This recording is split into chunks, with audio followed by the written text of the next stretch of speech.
कश्चित् मां भवे सर्वे भवन्तु सुखिनः सभी सुखों सर्वे सन्तु निरामया सभी इनको कोई बीमारी हारी बीमारी नहीं हो सर्वे भद्राण पश्यन्तु सभी सुख के सुख को देखें।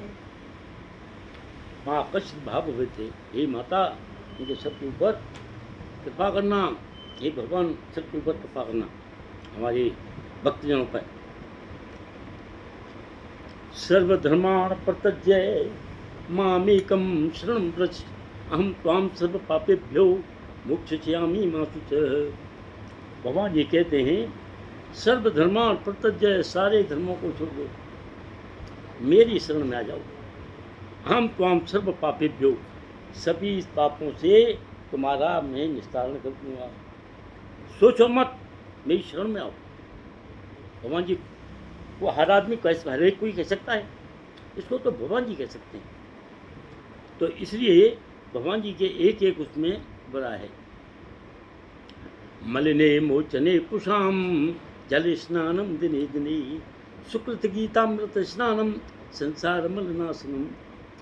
मलिने मोचने कुशाम जल स्नानम दिने दिने हम रोजाना अपने शरीर को मल करके और सुबह शाम को खाते नहाते हैं, दिन में तीसरी बार भी नहा लेते हैं। दिने दिने प्रतिदिन सुकृत गीतामृत स्नानम संसार मलनाशनम। श्रीमद् भगवद गीता का स्नान जिंदगी में एक बार भी कर लें तो क्या होगा, ये भवसागर से पार कर जाएंगे। इसलिए श्रीमद् भगवद गीता का सुनना बहुत ही अनिवार्य है। गीता सुगीता कर्तव्या किम नहीं शास्त्र विस्तरी या स्वयं पदन आवश्य मुखपदम आदि ने श्रद्धा।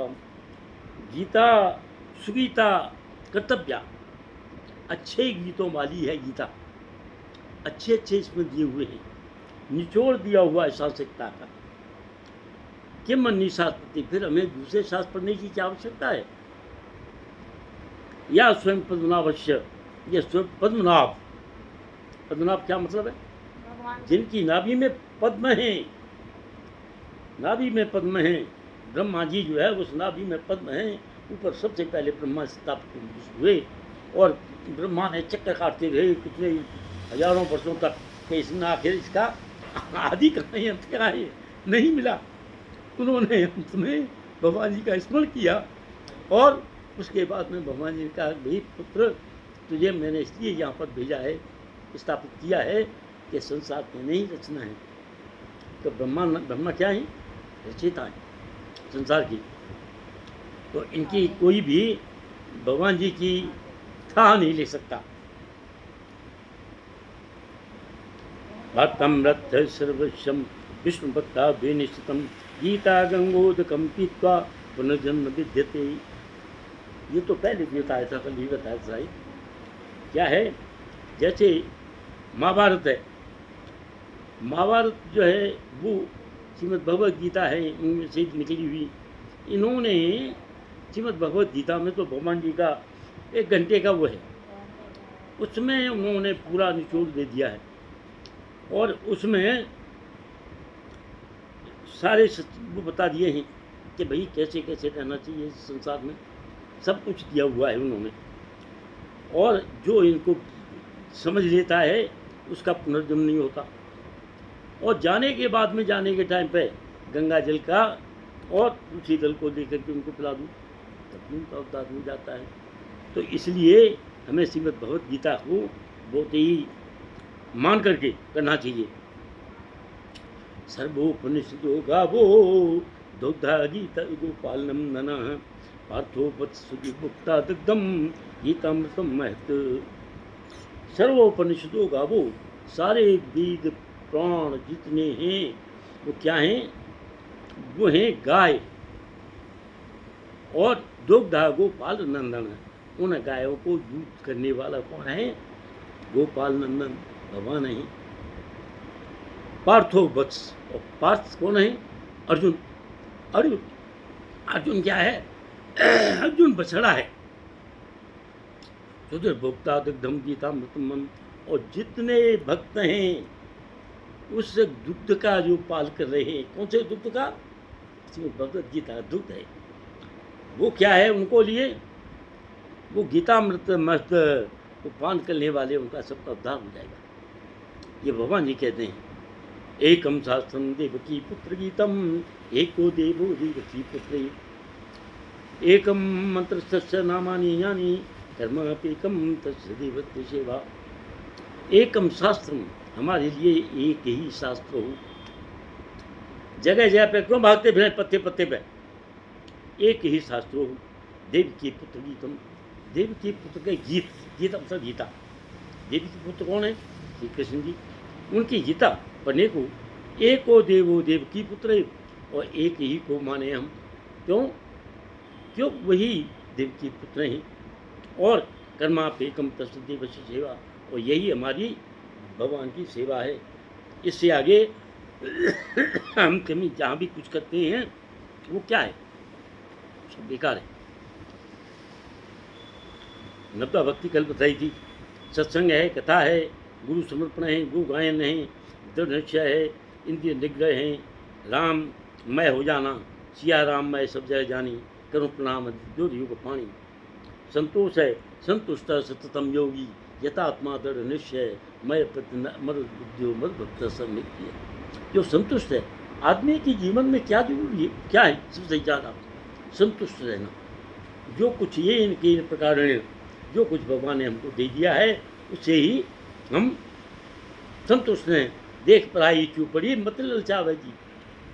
दूसरे की चीज़ को देख के इसके ये दिया हुआ है उसको ललचाए नहीं आदमी। जहाँ पर है वहीं पर रहे, उसी से संतुष्ट हो। ये सबसे बात बड़ी है। संतुष्ट है सततम योगी, यथात्मा दृढ़ निश्चय, मैं अर्पित मनोबुद्धि मद भक्त समीप्य। जो हमेशा संतुष्ट रहता है, यथात्मा दृढ़ निश्चय के साथ में रहता है, मैं अर्पित मनोबुद्धि, और उसने अपनी बुद्धि मुझे दे दी है, तो ऐसा मुझे बहुत प्रिय है। ये क्यों कह रहा हूँ इनसे को दो तीन बार क्यों कह रहा हूँ? इनको इसलिए कह रहा हूँ कि हमारे पास जिंदगी की यही तो चीज़ है, इनको ही चीज़ों को करें। ये गीता श्रीमद् भगवद गीता एक बार पढ़ के रखने वाली चीज़ नहीं है। ये नित्य प्रति एक एक भगवान जी के फॉर्मूले हैं। इसमें एक एक को करने के लिए ये जीवन का उद्धार करने वाली चीज़ है। इसलिए हमें कोशिश करनी चाहिए कि रोज़ाना कम से कम एक याद कर लें। कई बार करें, पढ़ें लिखें, याद कर लें।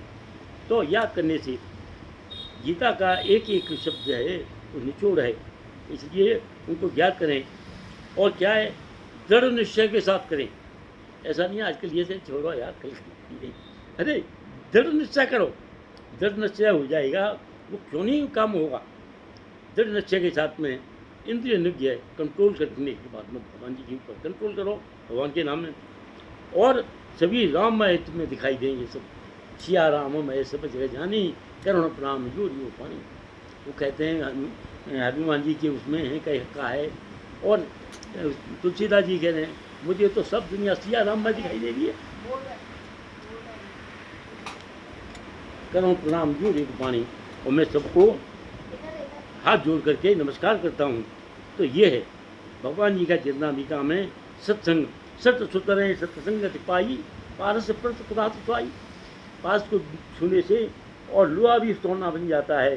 इसीलिए भगवान जी की ये श्रीमद् भगवद गीता को स्मरण करने से, याद करने से, ध्यान करने से क्या है, आदमी उसका उद्धार हो जाएगा। इसलिए इनको नित्य प्रति मैं कहता हूँ, इसलिए कह रहा हूँ कि इसकी हमें सबसे ज़्यादा आवश्यकता है। रोज़ाना इसी में पढ़ें। हमें बहुत सारी चीज़ें याद करने की क्या आवश्यकता है। बहुत सारी चीज़ें कौन कहता है। ये मैं गाँव में सुना रहा था कि कुमारी बैठी थी, बोली कि वो थी ना बाबूजी सत्तर में सुना रहा था उन आदमी सबको कि उसकी माता का नाम क्या था, उसके बाप का नाम क्या था। मेरे को नहीं पता है माता, हमने क्योंकि उससे किसी से सुनी आई थी, उसको याद था बेचारी को, पर मुझे नहीं, मेरे को नहीं पता है। तो मुझे इस फालतू चीज़ों में जाने की आवश्यकता है। तो चुप होगी ठीक है। मतलब कहने का कुछ ऐसे आदमी हैं हमारे समाज में कि उनको कोई मिल जाए एक हल्दी की गांठ, वो समझता है कि मैं तो क्या बन गया, अरे मैं इसको पी करके एक बहुत बड़ा वैद्य बन गया। तो वो नहीं है।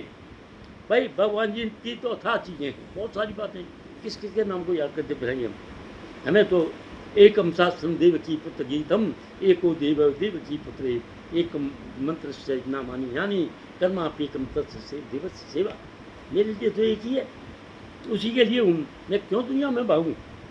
आदमी को एक ही जगह पर रह करके रहना चाहिए पूरे धर्म विश्वास में, जिससे कि जाते समय इतना आदमी दुखी हो जाता है कि जाते सब भूल जाता है दुनियादारी, और वो दुनियादारी जब भूल जाता है उसको तो भगवान का इनाम याद रहना चाहिए अंत समय। अंतकाले माम में स्मरण मुक्ता करे ब्रह्म, यह प्याती समत भावम जाती नस्ती अर्थ संशय। भगवान जी कहते हैं इसमें कोई संशय नहीं है। अंतकाले च जितनी भर नहीं बोला हो, पर अंतकाल में भी मेरे को याद करते हुए जाएगा तो मेरे स्वभाव को प्राप्त होगा, ये प्राप्त होता है। पर एक बात है, कोई आदमी जिंदगी भर भगवान का नाम नहीं लिया है, अंत समय में उसको कैसे आ सकता है। तो हमने क्या करना है, हमने तो बार बार करत करत अभ्यास के जन्म तो हो तो सुजान रसिया बतिजात सी जल पर परत इंसान। हमें तो अभ्यास करना है बार बार बार बार बार बार बार बार, जिससे कि हमें सोते जगते उठते बैठते और अंत में जाते समय भी भगवान जी याद आए। इसलिए हमें हमारा उद्देश्य क्या है, सिर्फ भगवान जी को ही याद करना है और कोई हमारा वो नहीं है। और क्या है, सततम की तयंतो माम यतंतस्य दृढ़ता नमस्यंतस्य माम भक्त्या नित्य युक्त उपासते। निरंतर भगवान जी का भक्त रह जाए, सततम की तयंतो माम, मेरा कीर्तन कर जाओ, यतंतस्य दृढ़ता, दृढ़ता के साथ में, नमस्यंतस्य माम भक्त्या, और मुझे उनकी भक्ति के साथ में भगवान जी को नमस्कार करें, प्रणाम करें। माम भक्त्या नित्य युक्त उपासते, और नित्य भगवान जी की उपासना करें, यही हमारे लिए सबसे बड़ी बात है। अब देखिए,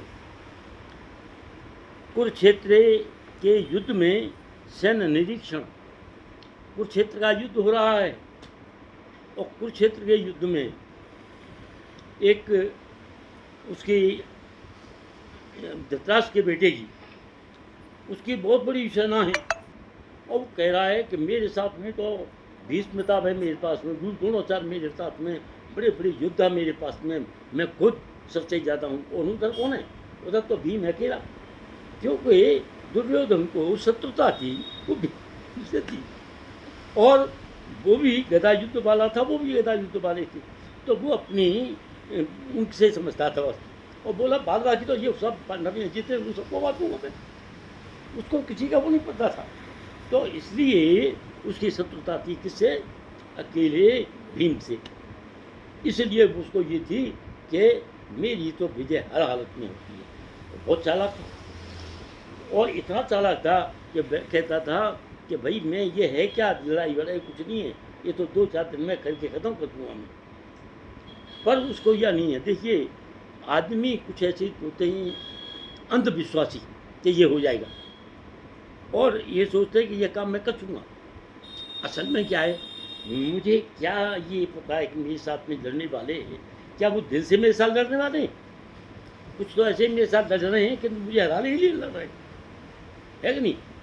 पर जहाँ पर भगवान जी हैं वहाँ पर जो लड़ने वाले हैं वो लड़ने वाले हैं, वो मन से लड़ने वाले हैं, और नहीं तो वो भाग जाएंगे वो।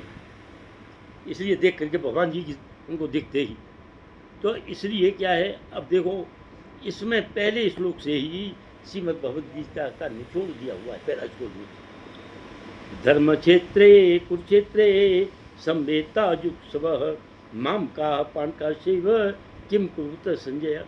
संजय कौन है, संजय तो उसके चलाने वाला है धृतराष्ट्र का। तो उन्होंने विद्या जी ने कहा कि भाई देखो, तुम में से एक काम करो, मैं तुमको दिव्य दृष्टि देता हूँ, और दिव्य दृष्टि तुम एक ले लो कोई सा भी। तो वो कहने लगे कि ठीक है मुझे दे दो। बोला तुम्हें दे तो दूंगा, पर तुम उनको पहचान कैसे सकोगे, तुमने तो अपने छोटे बच्चे को ही नहीं देगा, तुम कैसे पहचानोगे कि मेरा दुर्योधन है, ये कैसे पहचानोगे भीम है, ये अर्जुन है, ये उसे कैसे पहचानोगे। अरे तुम किसी ऐसे रिप्रेजेंटेटिव को दो मुझे, जो कि जिसने शुरू से देखता आ रहा है, और जो की लड़ाई हो रही है तो पहले नाम थोड़ी बोला जाएगा तू फलाना इससे लड़ रहा है तू। इसलिए तुझे ऐसा आदमी बता। बोला कि ऐसा बाजी तो मेरे ऊपर जैसी जो है वो संजय है, वो है उसको रथ चलाने वाला। पर उसे ये पता था कि संजय के ऊपर पूरा निष्ठा थी कि जो ये बोलेगा सत्य बोलेगा। मेरे मुंह पे अगर सच्चाई है, अगर कड़वी है, वो भी बोल देगा ही, और कोई आदमी की हिम्मत नहीं है जो बोल दे। इसलिए उन्होंने कहा कि भाई वेद व्यास को कहीं काम को महाराज इनको दे दो दिव्य दृष्टि। तो दिव्य दृष्टि को देख करके मुझे बताता रहेगा, मैं सुनता रहूँगा। इसलिए उन्होंने दिव्य दृष्टि उसको दिलवा दी है।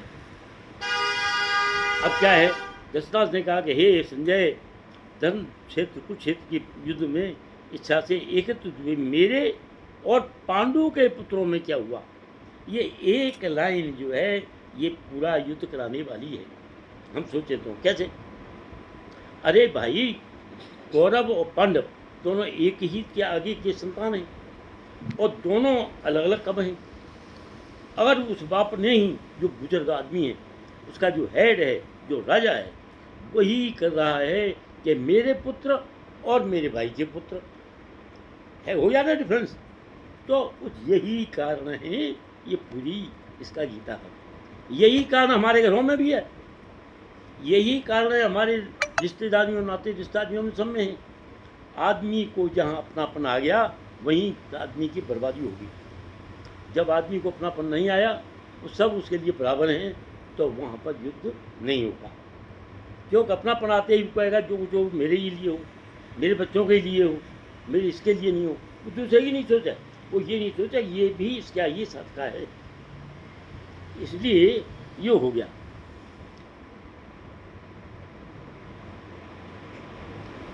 एक मुझे यहाँ पर बात याद आ रही है कि मैंने अपने यहाँ के बहुत सारे आदमियों को काम सिखाया, लगाया, नौकरी पे कुछ किया। मैंने माँ एक कहा अपनी को, माँ मेरे चाचा लड़का था, पढ़ा लिखा नहीं था, मैं काम सिखा दूँगा, मैं ले जाता हूँ उसे। माँ को हमारी को द्वेष था अपनी बहन से, दोनों बहनें थी, माँ मेरी मौसी, उसको द्वेष था। और द्वेष के बाद में नहीं लड्डू उसको मत लियो, बड़ी बदनामी है, फलाना ठिकाना। अब मैं बार बार कहूँ, बाद में ये हो जाए।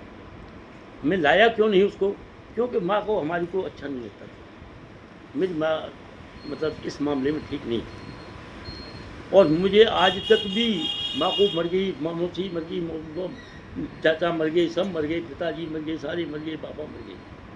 मुझे आज भी बड़ा दुख है कि इतने आदमियों को मैंने सिखाया काम, इतने को कराया, कहीं लगा देता तो उसका कहीं न कहीं वो होता।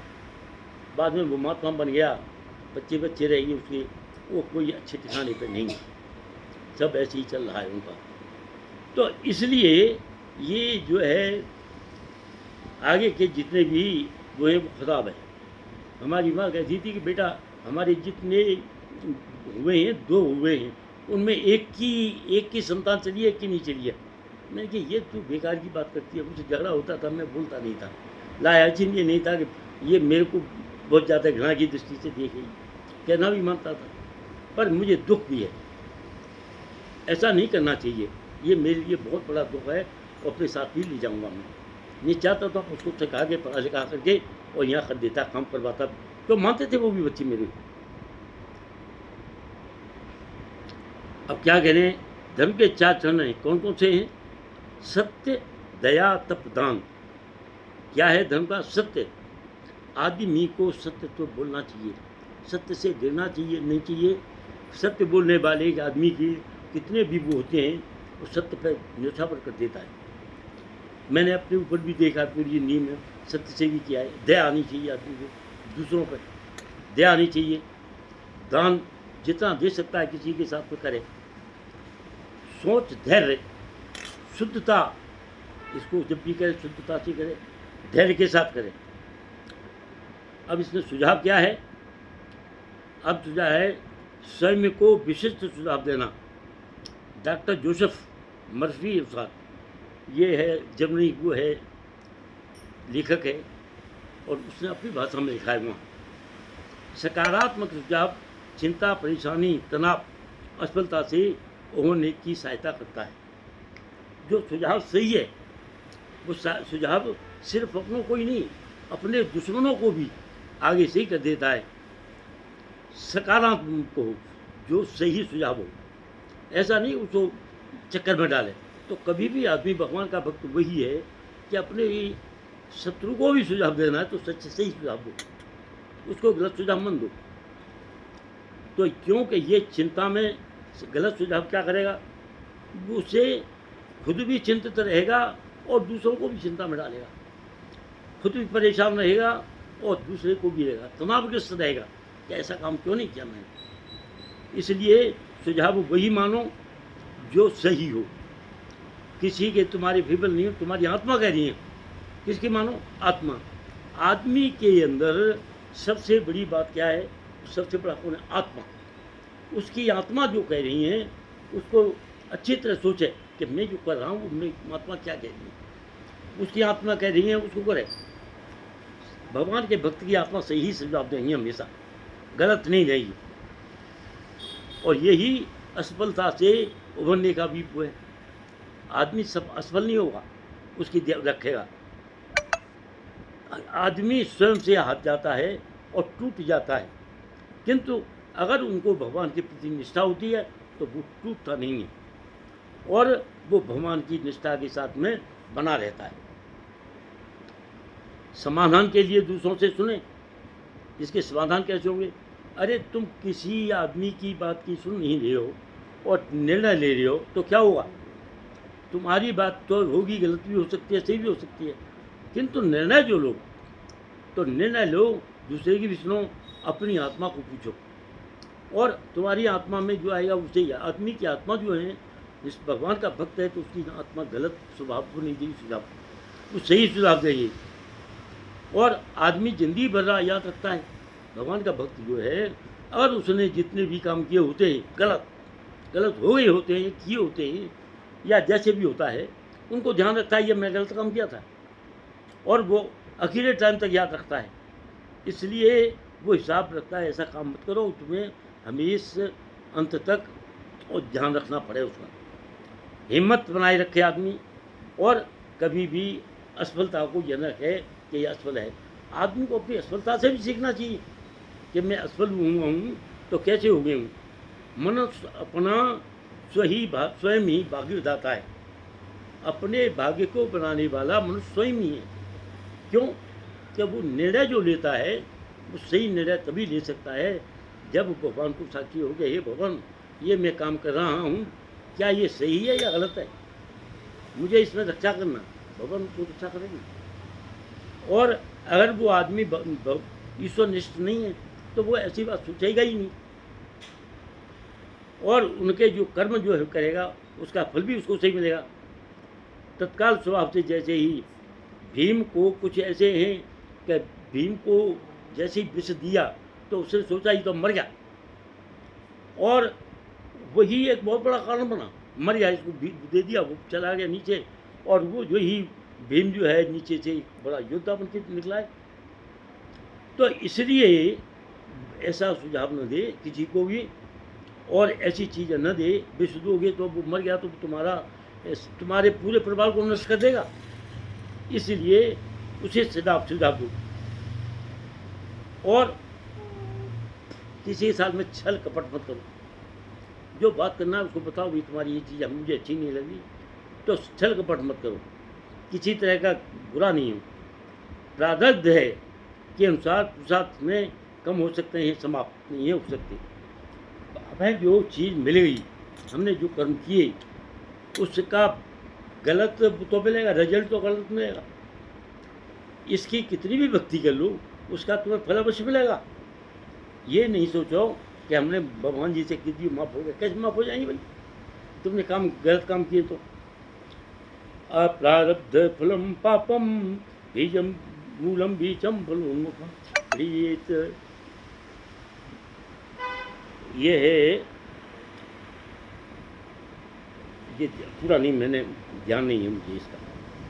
धृतराष्ट्र ने कहा कि हे संजय, धर्म भूमि कुरुक्षेत्र में युद्ध की इच्छा से एकत्रित हुए मेरे पाप पुण्य में क्या है, मैंने जो बताए हैं धर्मक्षेत्र कुरुक्षेत्र में, तो ये बताते रहो कि क्या पाप हो रहा है, कहाँ क्या पुण्य हो रहा है, क्या सही है। अब संजय जानता था इसके बच्चे तो सारे पापी हैं, पर मुझे बताने के लिए ऐसी बातें कहनी है जिससे इसे बुरा भी नहीं रहा है। और जितने भी हमने जो कर्म किए हैं उसका फल तो हमें अवश्य भी मिलेगा, चाहे कम आगे मिले, पीछे मिले, बाद में मिले। मूर्ख सेवक जो है सेवक है, अपने सेवक को मूर्ख को रखोगे अपने साथ में तो वो डुबाई देगा मूर्ख। अब एक वो है, एक राजा था, उसने कहा कि मुझे किसी के ऊपर विश्वास नहीं है। उसने क्या किया, एक बंदर को पाल लिया और बंदर को पाल के बोला कि ये जो है सही करेगा, मेरा कहना मानता है, सब कुछ कर रहा है। अब वो तो बैठा हुआ है और वहाँ क्या होता है कि सांप आ जाता है और सांप जो है ऊपर चढ़ जाता है। उसने क्या किया बंदर ने, क्या तलवार लेकर के, और उस सांप की परछाई नीचे दिखाई दी, उसने परछाई से और वो मारा नीचे जमीन फर्श पे। उसने समझा सांप यही है। मूर्ख है, उसने देखा नहीं कि ऊपर है मेरे, वहाँ मारा तो एकदम तलवार की मोटरी हो गई और राजा एकदम, क्या बात है कि सांप है, सांप है। वो दिखाया ऐसे करके सांप है। उसने देखा सांप तो ऊपर है, तो वो क्या मूर्ख है, उसको ये नहीं पता कि सांप की तो ये परछाई है, एक्चुअली सांप है नहीं। तो इसलिए मूर्ख आदमी से हमेशा अपना सहायक नहीं बनाना। मूर्ख को हर एक चीज बताता है, सोच समझ के बनाए किसी अपने हितैषी को कि ये मेरा साथ देगा, हर एक को नहीं बनावे। कंजूस राजा कंजूस है तो क्या करेगा, हर एक उस जगह भी कंजूसी करेगा कि उसका अपकीर्ति होगी। इसलिए ऐसे राजा से कि यहाँ से भी प्लान कर जाए। और कुटला स्त्री है, वो आदमी को धोखा देने वाली है। उस कुटला स्त्री से दूर रहे। कितने हमारे उसमें आती है, कितने हम देखते हैं टीवी में भी। कपटी मित्र, जो मित्र कपट करता है उससे भी दूर रहे। ये सारे सूल के समान हैं, चुभ होते रहते हैं, इसलिए इन सब से दूरी बना के रखें। किससे? मूर्ख सेवक, कंजूस राजा, कुटला स्त्री और कपटी मित्र, इससे दूर रहे तभी ठीक है, नहीं तो ठीक नहीं है। अपने जानबूझ करके अपने पुत्रों को कुरु ने कहा है, पांडु के पुत्रों को वंश में उत्तराधिकार से विरक्त कर दिया है। अब पांडु को कर दिया जाए। एक्चुअली देखा था राज्य किसका था? पांडु का, उसका तो था ही नहीं। उसको तो इसलिए बनाया गया था कि पांडु जब मर गया तब बनाया गया, नहीं तो बना ही नहीं जाता उसको किसी तरह से। पर उसको जब ये लालच हुआ तो अंततो गत्वा उसको ये लालच ही ले मरा इन सबको, दोनों परिवारों को। अब सोच समझ के कार्य काम करते होता तो ऐसा होता ही नहीं। पांडु जो थे वो भगवान के भक्त थे और वो ये काम कर रहे होते तो ये युद्ध होता ही नहीं। पर ये युद्ध के कारण ही यही है। उन्होंने ये श्रीमद् भगवद गीता से जो दिया है कि ये युद्ध क्यों हुआ, ये नहीं मतलब है क्यों हुआ, क्या हुआ, कुछ नहीं। इसके द्वारा आदमी को किसी को समझाओगे तो कुछ तो उदाहरण देना पड़ेगा। कोई भी आदमी बर उदाहरण के मानेगा नहीं। कई ऐसी बातें आप बोल जाओ, समझ में नहीं आई। और कुछ ऐसी बातें हैं उनको उदाहरण दे करके समझाओगे तो वो समझ में आ जाती हैं। दृष्टा तो पांडवानेकम व्यूढ़ दुर्दुनस्ता आचार्य संग्रह राजा बंधन प्रमीते। ये पहले वाला अध्याय है, इसमें सारी चीज़ें याद करने वाली नहीं है। इसलिए इसमें एक तो पहले वाला है कोई श्लोक, वो है इम्पोर्टेंट, और बाकी बताता जाऊँगा मैं, वो याद करने वाले ये नहीं है। संजय ने कहा, हे राजन, पांडु पुत्रों द्वारा सेना की व्यूह रचना देखते राजा दुर्योधन अपने गुरु के पास गया, उनके शब्द कही। अब ये संजय भी बड़ा चालाक है, वो दुर्योधन को राजा कह रहा है। दुर्योधन राजा है नहीं। क्यों कह रहा है? क्योंकि बाप खुश होगा कि मेरे बेटे को, अंधा खुश होगा मेरे बेटे को राजा कह रहा है। उनमें से क्यों नहीं कह रहा? तो वो खुश हो रहा है। वो खुश क्यों कह रहा है? वो जानता था कि मेरा ये राजा जो है लालची है और अपने बेटे को बनाना चाहता है। पर वो ये भी जानता था कि ऐसा होगा नहीं। पश्यता पांडवा पुत्राणाम आचार्य मुक्ति पुत्रेण तब से ऋषिशीर्ण धीमता। हे आचार्य, पांडु पुत्रों की विशाल सेना को देखें, इसमें आपके बुद्धिमान आपके बुद्धिमान शिष्य द्रुपद के पुत्र ने अपनी कौशलता से व्यवस्थित किया है। और द्रुपद कौन है? द्रौपदी का पिता। और द्रौपदी का पिता और कौन? धृतराष्ट्र, उसका उनका शिष्य जो था आचार्य। तो ये दोनों साथ साथ पढ़े थे, द्रोणाचार्य और दोनों। किंतु साथ में पढ़ने के बाद में भी वो राजा जो था उसको अपना मद हो गया कि मैं राजा हूँ, और वो वहाँ से गया एक गाय लेने के लिए। तो एक गाय लेने के चक्कर में उसने कहा तू मेरे बराबर कह रहा है, मित्र कह रहा है, अरे तू तो ब्राह्मण है, मैं तो राजा हूँ। वो उसको ले मरा। इसलिए अगर मित्र है, चाहे छोटा है या बड़ा है, मित्र तो मित्र ही होता है। मित्र का कोई जाति धर्म नहीं होता, कोई नहीं ऊंच नीच नहीं हो, कुछ है, मित्र तो मित्र है। और आदमी के अब जिंदगी में मित्र भी ऐसे ही बनावे। कैसे? मित्र ऐसे बनावे कि मित्र की मित्रता से मतलब है, मित्र के धन दौलत से कोई मतलब नहीं। जैसे कि कृष्ण जी का मित्र था सुदामा, और एक ऐसे मित्र का उदाहरण है जो संसार में कहीं नहीं मिलता। तो ये मित्र में अगर ये ढूंढते रहो कि मित्र ये कमज़ोर है, ये मेरा ऐसा है, ऐसे मित्र बनाने से कोई फायदा नहीं है। मैंने अपनी ज़िंदगी में कोशिश यही की है, ज़्यादातर आदमियों से मित्रता की है, अपनी संग काम करने वाले, नीचे काम करने वाले। वैसे एक मद्रासी को मैंने दी थी का फैक्ट्री बात है, काम करने में काम हम सिखाया हुआ, बड़ा खुश हुआ, धोता था उदा। उसे गांव का कोई आदमी आ गया, उसने गांव में आदमी को बोला कि भाई तुम जो है ना, तुम्हारा ये जो है हेड है, ये कभी मैंने नहीं देखा, यहाँ बहुत कई दिन से हूँ, मैंने ऐसा कभी नहीं देखा कि तुमसे ये इसने सोचा हो कि जी मेरा वर्कर है, मेरे नीचे काम कर रहा है, तुमसे हमेशा बात करता, बड़े सादा स्वभाव में रहता है। अपने मैं समझा मित्रता का है। बोले हाँ ये आदमी बढ़िया है, बहुत बढ़िया है। वो यहाँ से चला गया मद्रास ही था। मद्रास से उसने मेरे नाम में लेटर डाला कि मेरी जो है नाम पता क्या डाला अपना, कि मेरा पिता तो पहले ही ख़त्म हो गया था, मेरी माँ मुझे पाल रही थी, अब मेरी माँ भी ख़त्म हो गई है, अब मेरा कोई नहीं है, आप मुझे कहीं नौकरी लगा लो। मैंने देखा है कि आपके वहाँ पर स्वभाव, और नौकरी लगा दो तो मैं आपकी कभी ज़िंदगी भर ऐसा नहीं भूलूँगा। मैंने लेटर डाला कि तू फ़ौरन आ जा। मैं नहीं जानता कौन आदमी है, कौन है, क्या है, पर मैं ये जानता था कि इसको मेरे ऊपर विश्वास है, तो लगा लिया। उसको लगाया, आखिर तक काम वाम सिखाया, काम भी हुआ, करता रहा, कहना भी मानता था, बगैर जाति धर्म देखने। बच्चे ये देखिए कौन है, कहाँ का है, किसी का भला हो जाता है, क्या है। किसी आदमी का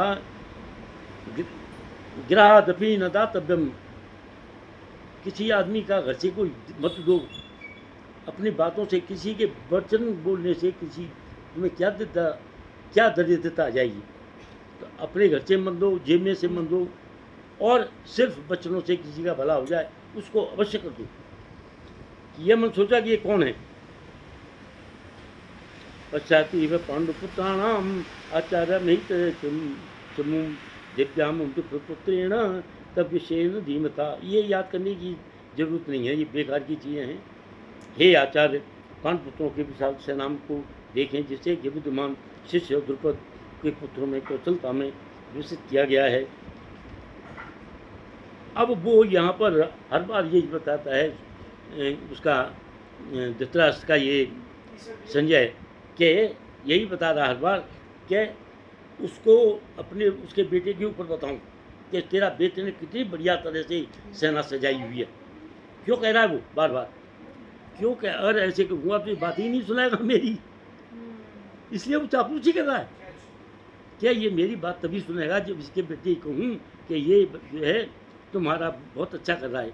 अत्र सूरा महिश्वासा भीष्मार्जुन युद्धहनु विराटस्य द्रुपदस्य महारथः। इस सेना में भीम और अर्जुन के समान युद्ध करने वाले अनेक वीर धनुधर हैं।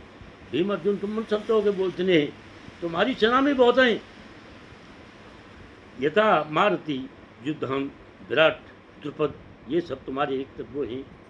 दस्ते केतु से काशी राज से वीरवान हो है शिष्य पुंगव। इसकी तरह से पढ़ाई इसलिए करता है कि शुरू से लेके आखिर तक मेरी बात ये सुने, बीच में बंद न करे, क्योंकि इसको सुनाने वाला हूँ जो मैं, वो ऐसी है कि इसको सहन नहीं होगा, शुरू से ही करूँगा। तो इसके साथ ही धृष्टकेतु, बेकीतान, काशीराज, सुजब, कुंती भोज, सैव्य और महान शक्ति योद्धा भी हैं। युद्धामन्युश्च विक्रमत उत्तभुजाच वीरवान भूतजय द्रुपदेवाच सर्वसभ्य महारथाः पराक्रमी युद्धामन्यु अत्यंत शक्तिशाली उत्तम भोजा मुद्दा पुत्र और द्रौपदी के ये पुत्र सभी ये आशा का उजाला फेंक रहे हैं। सदयोग से पॉजिटिव थिंकिंग, शुभ कर्म, दृढ़ इच्छा शक्ति, विश्वास, दिव्य दृष्टि, सद्भाव, इनसे क्या लाभ है? किससे? शुभ कर्म करे, दृढ़ता के साथ करे, इच्छा शक्ति हो दृढ़ और दृढ़ विश्वास हो, दृढ़ दिव्य दृष्टि, आगे की सोचने की शक्ति हो, तो ये सब काम होंगे तो लाभ ही लाभ है। और इससे फायदा क्या होगा कि हमारा वर्तमान जो है बहुत अच्छा गुजरेगा, भविष्य भी अच्छा गुजरेगा अगर हम अच्छी, इसमें कहा है हाई थिंकिंग, भगवान जी के विचार रखते हुए ऊंची थिंकिंग समझे। अपने आप को ये न समझे कि मैं बहुत ही दरिद्र हूँ या मैं कर नहीं सकता हूँ, मैं शक्तिहीन हूँ, अपने आप को छोटा नहीं समझे। क्यों? क्या मैं भगवान का भक्त हूँ, मैं ऐसा हो कह सकता हूँ, मैं तो बहुत बढ़िया हूँ, ये सोच के चले। ये कुछ मैसेज है क्या? आनंद शानदार और भक्त साहसी और लक्ष्य प्राप्ति के लिए ये सार्थक जीवन जिए। व्यस्त जीवन घास फूस वन फूल रेगिस्तान सागर पहाड़ियाँ घाटियों से भरा है। हमारा ये जीवन जो है, इस जीवन में अच्छाइयाँ बुराइयाँ हैं। अच्छाई बुराई से किसका दिया हुआ है? घास फूस हमारे काम की नहीं है, किंतु वो काम में आ जाती है हमारे जो पशुओं के लिए। वन फल फूल, हालांकि ये इतने इम्पोर्टेंट नहीं है, किंतु इनकी भी आवश्यकता है। रेगिस्तान है, सागर है, पहाड़ियाँ हैं, घाटियाँ हैं, ये भरे हुए हैं, हर तरह की चीज़ें हैं। ऐसे ही ये संसार में हर तरह के आदमी भरे हुए हैं, और उन आदमियों से तुम ये देखो कि कौन हमारे मतलब का है, कौन क्या है, कौन इसमें से बढ़िया भी निकल आता है। करीब गरीब और दरिद्र आदमियों में बहुत अच्छे आदमी निकल जाते हैं, और कभी बहुत धनाढ़ियों में भी बहुत नालायक आदमी निकल आते हैं। इसलिए उनसे बचो, समझो। और ये कब हो गए? जब तुमको ये सोचने की शक्ति भगवान देंगे, तुम्हारे अंदर ये सोचने की शक्ति होनी चाहिए, वो शक्ति भगवान देंगे। भगवान जी के ऊपर डाल दो और वो ही देंगे, और यही वैभव दिलाएंगे, सुख की प्रतिष्ठा दिलाएंगे। भगवान भीष्म च कर्ण च कृपा संचित अश्वत्थामा विकर्ण च सोमदत्त एव। ये सब याद करने के लिए नहीं है, ये तो इसलिए है कि इसका गीता पाठ वो है, इसलिए इनके नामों को मैं करनी क्या जरूरत है? कौन क्या था, किसका था, कौन है, हाँ ये देख लें कि भाई ये अच्छे थे, ये खराब थे, बस इतने काफ़ी है। मेरी सेना में स्वयं आप भीष्म कर्ण, ये कौन कह रहा है? ये कह रहा है दुर्योधन।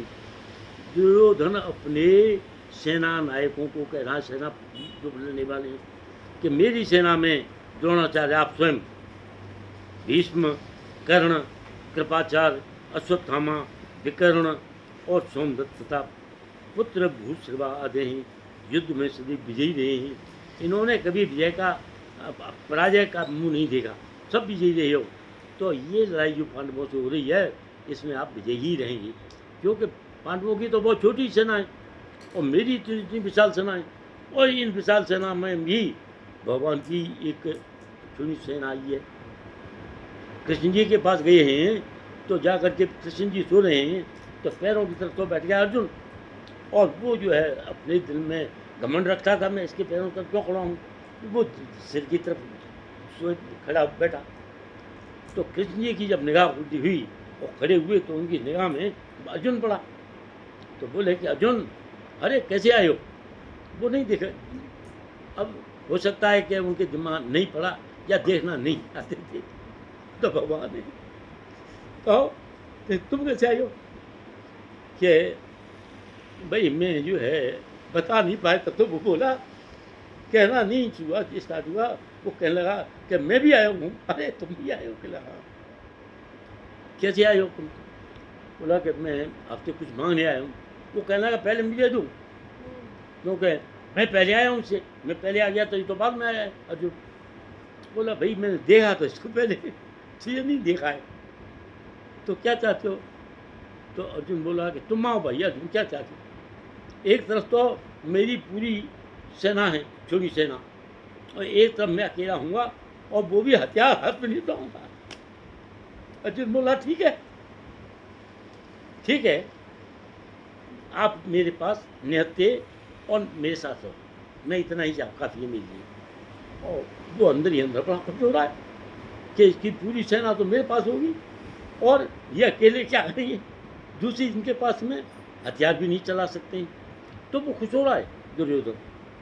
और जब दुर्योधन लौट के आया है अपने घर में, उसका मामा मिला उसको, तो कह रहा है कि कहो भाई क्या ले आए, कि भाई पूरी सेना तो मेरे साथ रहेगी, वो अकेले निहत्ते कृष्ण को उसके बाद है। कहते तू पागल है, तू पागल है, अरे ये बता उनकी सेना उसके साथ लड़ सकती है सामने, भगवान जी की सेना भगवान जी सामने लड़ेगी, बेवकूफ़, ये लड़ने का स्वांग रही, लड़ाएगी नहीं, क्यों भगवान स्वयं में हुआ।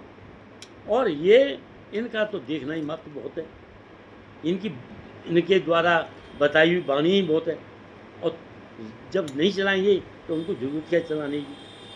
तो वो जानता था। पर देखो जब आदमी की बुद्धि खराब होती है तो उसको अच्छा भी बुरा लगता है और बुरा अच्छा लगने लग जाता है। तो उसने मरना था, उसको बर्बाद होना था, और ये होने की वजह से उसकी बुद्धि भ्रष्ट है। जाको प्रभु दुख दालिदर देई, ताकि मत पहले हर ली, मत पहले ही हर देते भगवान जी। जिसको दुख देना है, दरिद्रता देनी है, कष्ट देना है, उसकी बुद्धि भ्रष्ट कर देते हैं, भ्रष्ट कर देते हैं। और उसको जो बुरा है वो भी अच्छा लगने लग जाता है, अच्छा तो है ही, वो भी बुरा लग रहा है उसको। किंतु जिसकी भगवान है उनके साथ में, उनको वही चीज़ चाहिए कि भाई सब काम सही हो, मुझे क्या लेना है। क्यों अंततों को तो मरना तो सबको है। आदमी अपने साथ क्या ले जाता है, आदमी कोई धन दौलत ले जाता है, आता ले गया है, कोई नहीं ले जाए। आदमी के यही चीज़ें अच्छाई बुराई आदमी के साथ रहती है, जो कि अगले जन्म में उसको ऐसी जगह पर पैदा करते हैं। आदमी के जितने भी जन्म में जो भी बच्चा पैदा हुए हैं, जो भी हुआ है, वो पहले संस्कारों से वो नहीं, उनको अवका नहीं है, इनको पता नहीं कितने जन्मों के संस्कारों से हुआ ही। तो ये होता है, पहाड़ घाटियों से भरा हुआ है, ऊंचे नीचा है पहाड़, भरा हुआ है, धन सुविधा वैभव दिला सकता है, सुख प्रतिष्ठा नहीं दिला सकता। इसलिए ये इसमें रह कर के दुनिया में ये देखे कि मुझे इस संसार में रह कर के अपनी बुद्धि से काम ले कि क्या है, what is positive, what is negative, अच्छा क्या है, बुरा क्या है, ये देखे। भगवान भीष्म च कर्ण च कृपा च सम्यश्च अश्वत्थामा विकर्णश्च सोमभद्र तथा एव च। मेरी सेना में स्वयं आप हैं। कौन कह रहा है, दुर्योधन कह रहा है कि आप हैं। आप कौन, द्रोणाचार्य को कहता है गुरु जी से कि गुरु जी आप मेरी में साथ हैं। भीष्म हैं, कर्ण हैं, कृपाचार्य हैं, अश्वत्थामा हैं, विकर्ण हैं, सोमदत्त हैं और भूरिश्रवादी हैं। ये युद्ध में सदी विजयी रहे हैं, तो इन्हें इसलिए तुम्हें परेशान होने की आवश्यकता है। ऐसे अनंत भी इसीलिए जीवन त्याग करने के लिए उद्यत हुए हैं, वे विभिन्न प्रकार से हथियारों से सुसज्जित हैं और युद्ध विद्या में निपुण हैं। ये जितने हैं, इन सब आदमियों की आवश्यकता नहीं है हमें। हमारा एम क्या है? एक ही एम है भगवान जी को निष्ठा, एक सहारे, एक बल, एक आस विश्वास, एक ही सहारा है, एक ही बल है, वही आस हो, उन्हीं पर विश्वास है।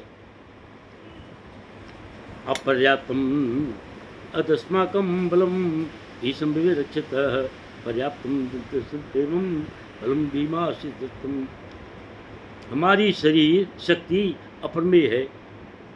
फिर कह रहा है दुर्योधन, हमारी शक्ति अपरमेय है और हम सब पितामह तथा भली भांति संरक्षित हैं, और पितामह हमारे साथ हैं।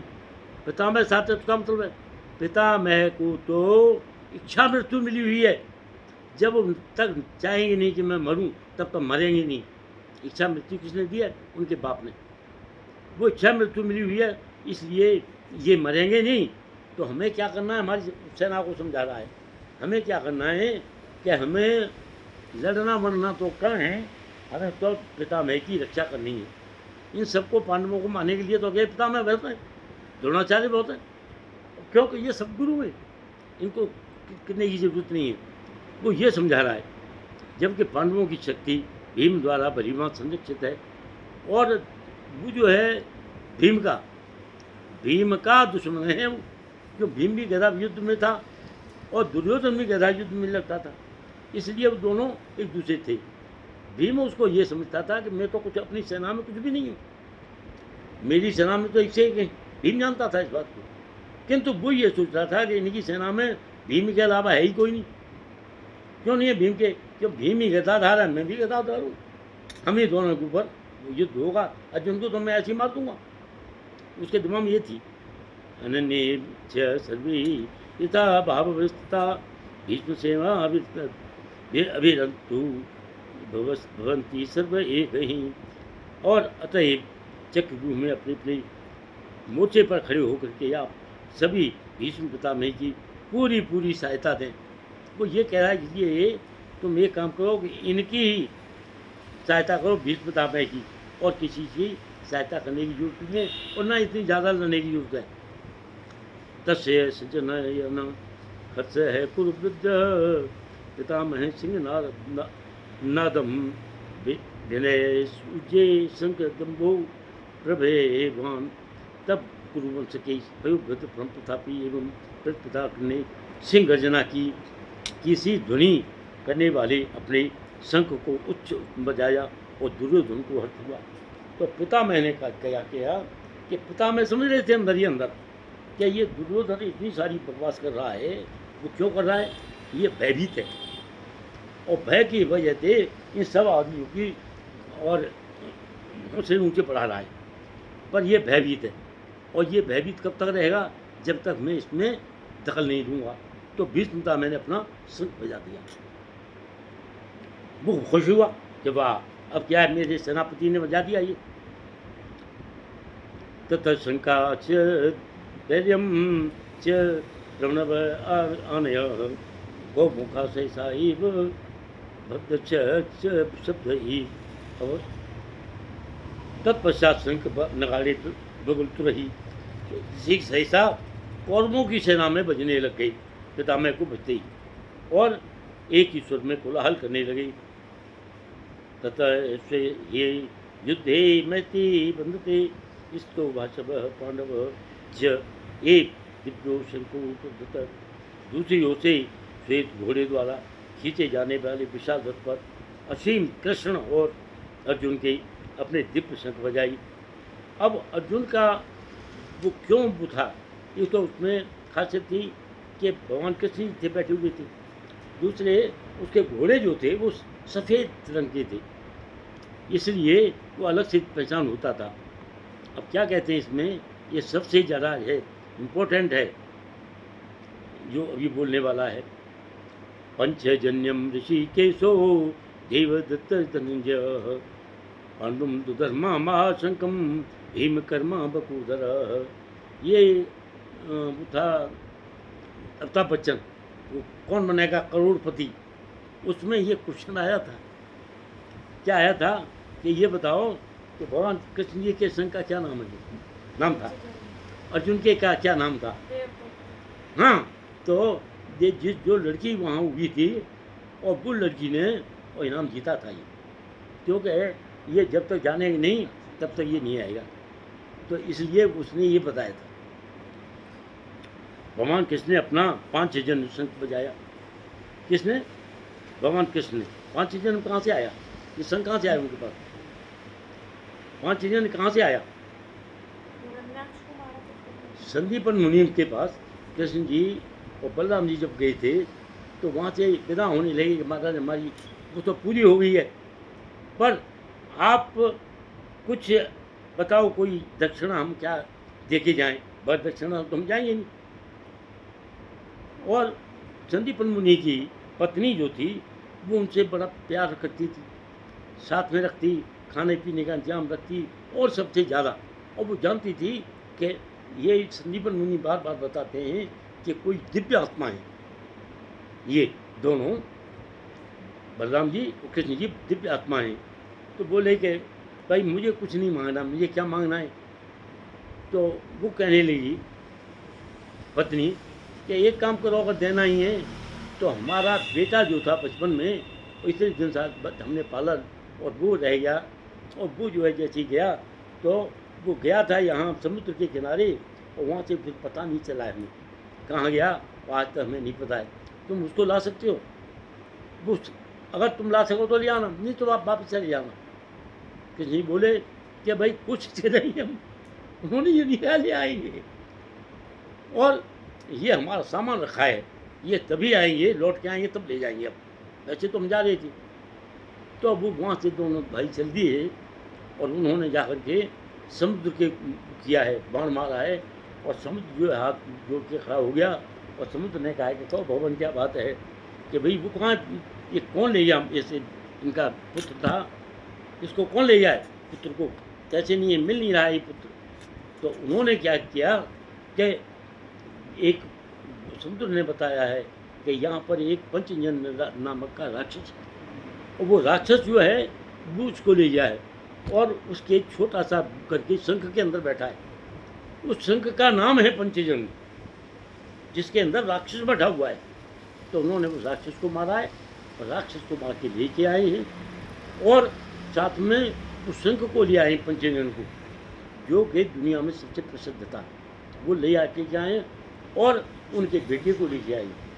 बेटे जब आया है तो बेटा देख करके माँ बड़ी प्रफुल्लित हुई है, संदीपन मुनि की पत्नी, और वो भी खुश हुए हैं कि ये काम एक असंभव काम था, इतने सालों के बाद ये मिला है, हमें संभव नहीं था, पर आपने संभव बनाया है।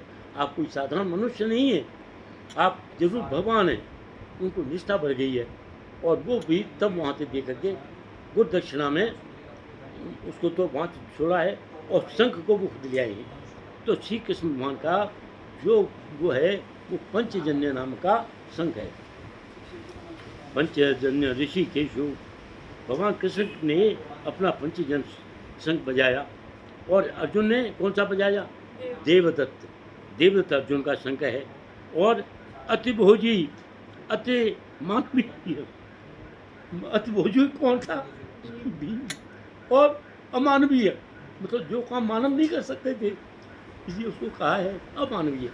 कार्य करने वाला भीम, कौंडू नामक उनका नाम है, उनका शंख कौन है? कौंडू नामक शंख को बजाया।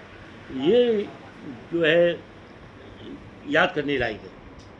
इतने जितने बोले हैं उनमें पहला याद करने लायक है, और ये 15वां याद करने लायक है। बाद बाकी कोई याद करने लायक नहीं है, और नहीं करना चाहिए। अपना टाइम खराब कर रहे हो उनको।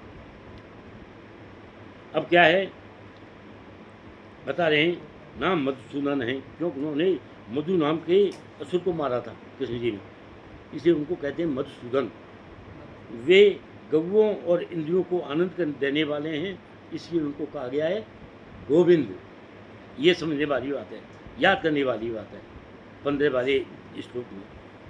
वासुदेव के पुत्र होने के कारण उनका नाम है वासुदेव। वसुदेव के पुत्र वासुदेव कहते हैं। देवी की माता रूप में स्वीकार करने के कारण उनका नाम है देवकी नंदन, इसलिए वो कहते हैं वृंदावन में यशोदा के साथ बाल लीलाएँ करते थे, इसलिए उनको नाम क्या रहा है, यशोदा नंदन। ये भी बड़े इम्पोर्टेंट है 36 नंबर पेज की। 36 नंबर पेज पे दोनों इम्पोर्टेंट हैं, इनको याद करने वाली बात है। यशोदा के साथ में बाल लीला के कारण ये यशोदा नंदन है। उनके प्रिय मित्र अर्जुन सारथी बनने के कारण के पार्थ सारथी, पार्थ के सारथी हैं भगवान जी, पार्थ के उसको चलाने वाले ये हैं, इसलिए उनको पार्थ सारथी भी कहा गया है। और पार्थ सारथी के कारण भी भगवान जी ने उनका नाम पार्थ किया। पार्थ है कौन है, अर्जुन, और अर्जुन के सारथी हैं, तो इसलिए उनको कहा गया है पार्थ सारथी। और ऋषिकेश, क्योंकि उन्होंने कुरुक्षेत्र के युद्ध में अर्जुन का निर्देशन किया था, ये ऋषिकेश है। अर्जुन का धनंजय कहा गया है वहाँ पर। तो इसलिए भगवान जी के ये नाम है, ये याद करने वाला है 15वां, इसको रटने वाला है, क्योंकि रटने के बाद में भी कुछ बात बताने लायक है ये शब्द है। आगे कहते हैं भगवान जी, सर्वतः पाणिपादम सर्वतो अक्षय श्रोमखम सर्वतः सर्वतोलोके सर्वमापृत तिष्ठति।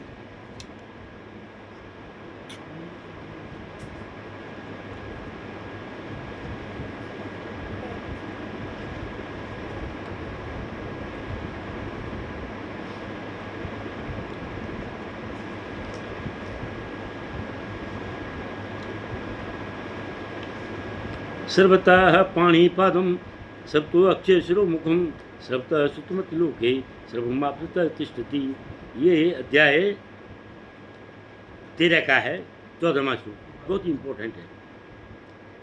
सर्वतः पाणिपादम सर्वतो अक्षय शिरोमुखम सर्वतः सुतमतिलोके सर्वमापृत तिष्ठति, ये याद करने वाला है। वहाँ दिया है उस, यहाँ पर मैंने देखा है इसको। अब क्या है, हे भगवान, उनके हाथ, पाँव, आँखें, सिर, मुंह तथा उनके कान सब जगह पर व्याप्त हैं। भगवान जी जो हैं सब जगह से व्याप्त हैं, और सब जगह से यहाँ से भगवान जी को रिपोर्ट मिलती है, और सभी वस्तुओं को व्याप्त कहते हैं। बिन पद चलें सुनें बिन काना कर बिन कर्म करें विधि नाना, रामायण का है।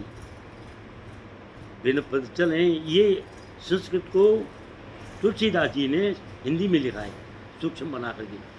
बिन पद चलें, बगैर पैरों के चलते हैं, सुनाई बिन काना, बिन खानाओं के सुनते हैं, बिन पद कर्म करें विधि नाना, आनंद रहित सकल रस भोगी, बिन वाणी बक्ता बड़ जोगी। और जिनके मुंह नहीं हैं किंतु सब जगह का स्वाद सकते हैं, और जिनकी जो भी बोलते हैं वो एकदम सटीक बातें बोलते हैं, ये उसमें दे दिया है। बहुत ही अच्छा है, याद करने लायक है। और ये अध्याय 13 का 14वां श्लोक है,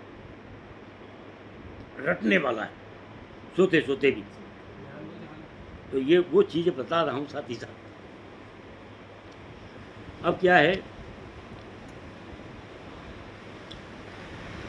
अनंत विजयम राजा कुंती भोजो युधिष्ठिरः नकुलः सहदेवस्य सुघोषमणे पुष्पकौ काचित् परमेश्वर शिखण्डी च महारथा दृष्टयुद्धो विराटस्य सात्वी पराजितः द्रुपदो द्रुपदस्य सदृश प्रत्येकीयते द्रुपदस्य महाबाहु सत्पुत्र पृथक पृथक। हे राजन, कुंती पुत्र राजा युधिष्ठिर ने अपना अनंत विजय नामक शंख बजाया। युधिष्ठिर का कौन सा था, अनंत विजय। तथा नकुल सहदेव ने सुघोष और मणि पुष्पक शंख बजाई। ये भी ये ध्यान की है, नाम ही याद करो, इसको पूरा रटने की जरूरत नहीं है। महान धनुर्धर काशीराज परम योद्धा शिखंडी, शिखंडी का नाम क्यों दिया है, he was the main person. Shikhandi क्यों नाम दे रहे हैं, शिखंडी को योद्धा नहीं था। शिखंडी कौन था, शिखंडी पहले में, और ये लड़की थी और इसको मारने के लिए आई हुई थी। वो था शिखंडी। तो शिखंडी, दुष्टगुम्न, विराट, अजय सात्विकी, द्रुपद, द्रौपदी के पुत्र तथा सुभद्रा के महापुत्र आदि समूह ने अपनी अपनी शंख बजाई। तो ये पांडवों की तरफ से सारे उन्होंने भी अपने शंख बजाए हैं। सत्यवती ने कहा कि पुत्र किसको कहा,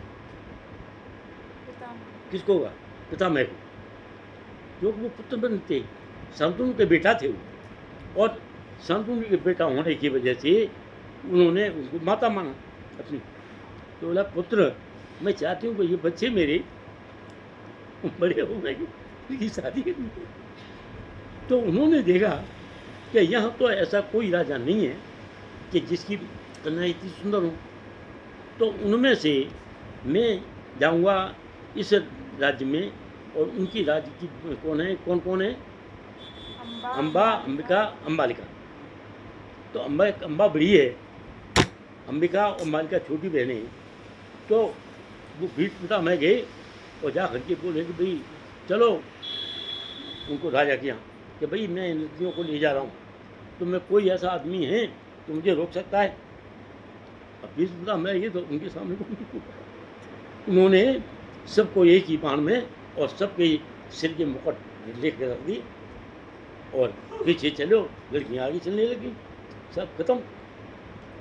जब जाने लगे तो आगे एक ही रथ में तीनों बैठा दी।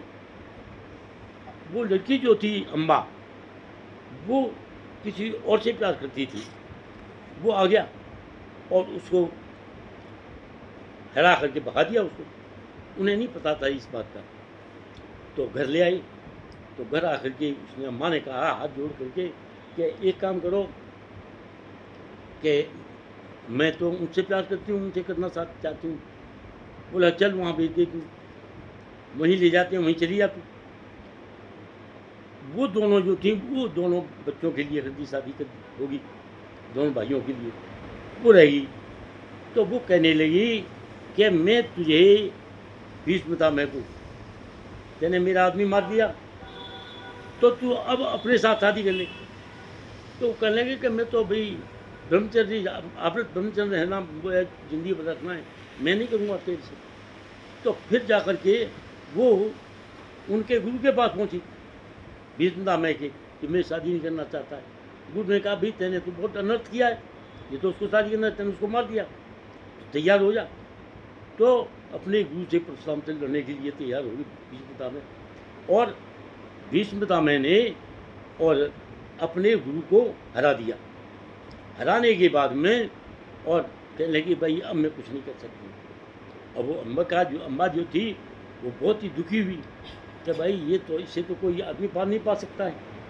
तो उसने क्या किया कि वहीं पर दाह चरण अपना कर लिया, और उसके बाद में दूसरे जन्म में वो कौन बना, शिखंडी। वही तो शिखंडी जो तो ही जड़ा था, शिखंडी बना। शिव जी से वरदान लिया था ना अम्बा ने, अम्बा ने शिव जी से वरदान लिया था ना अम्बा ने, अम्बा ही तो थी वो। हाँ, शिव जी से वरदान लेके तो उसने बोला था, फिर आत्मदाह किया था। नहीं तो वो क्या आत्मदाह तो हो गया, मर गए वो। हाँ। पर वो अम्बा जो थी, अम्बा ही थी जो कि ये बनी है शिखंडी।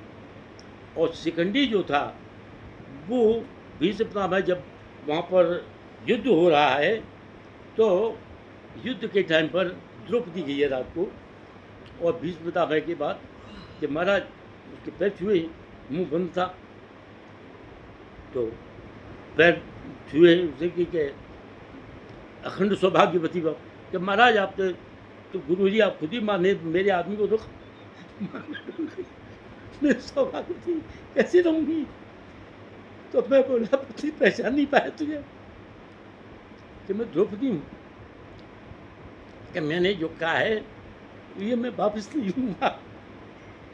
कि तो तुम तो मरोगे नहीं, तुमने तो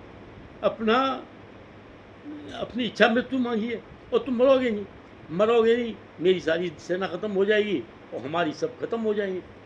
अब आप ये बताओ आप खुद कैसे मरोगे। बोले कि तुझे द्रौपदी को, तुझे मैं समझ गया, तुझे कृष्ण जी ने भेजा है, और जिसने भेजा है कि मैं कैसे मरूंगा, इसका उत्तर भी उसी से पूछ कि मैं कैसे मरूंगा। क्या नहीं तो आप बताओगे ना, मैं नहीं बताऊंगा, वो जानता है। जिसने यहाँ भेजा तो वही तो बताएगा। तो वो वापस आ गई और आकर के उसने कहा कि भी कैसे होगा। तो वो कहने लगे, कृष्ण जी ने बताया कि भाई भीष्म पितामह की मृत्यु हो नहीं सकती, इनकी मृत्यु ये, इनको जब चाहिए इच्छा मृत्यु चाहिए, और ये मरेंगे नहीं जब तक जिताई। तो इनकी इच्छा मृत्यु तब है, इनको मानने वाला एक तरह से मान सकते हैं कि ये इनके सामने कोई औरत आ जाएगी तो ये अपने बाणों को रख देंगी और वो औरत इनको मार दे, बेशक कोई मार दे, तब मरेंगे ये, और अदरवाइज ये मरेंगे नहीं। तो उन्होंने अपना वहाँ पर वो रख दिए हैं कि भीष्म पितामह ने, और उनको किसने मारा है? अर्जुन ने मारा है। अर्जुन ने मारा है। अर्जुन मारना नहीं चाहता था, मेरे पितामह हैं, मैं कैसे मार दूँ। पर वो कुछ ऐसी उनके वो आ गई है कि भाई ये नहीं मरे तो हमारी तो युद्ध जीत ही नहीं होगी। और भगवान कृष्ण कह रहे हैं कि एक काम कर, तू नहीं मारना चाहता तू बैठ, मैं मारूंगा इनको, मैं मारूंगा इनको, तू बैठ जा। तो वो कह रहे हैं कि आपने तो अपना प्रण किया था कि मैं अपने हाथ में हथियार नहीं उठाऊंगा, और आप अब मारने के लिए राजी हो गए उनको। अब एक काम करो कि आप नहीं, मैं ही मारूंगा। तब वो अर्जुन ने उनको मारा है, नहीं तो कृष्ण जी ने कहा कि मैं मारूंगा अपने हथियार से। तो ये दिया है, इसलिए वो अम्मा ने मारा, ठीक है नहीं। अभी टाइम हो गया तो बंद करें, कल करेंगे बात की। कौन से श्लोक तक हो गया? ये है पांचजन्यम ऋषिकेश देवदत्त 15 धनंजय पौंडुम धर्मा महाशंकम भीम कर्मा भगवत 15 माह।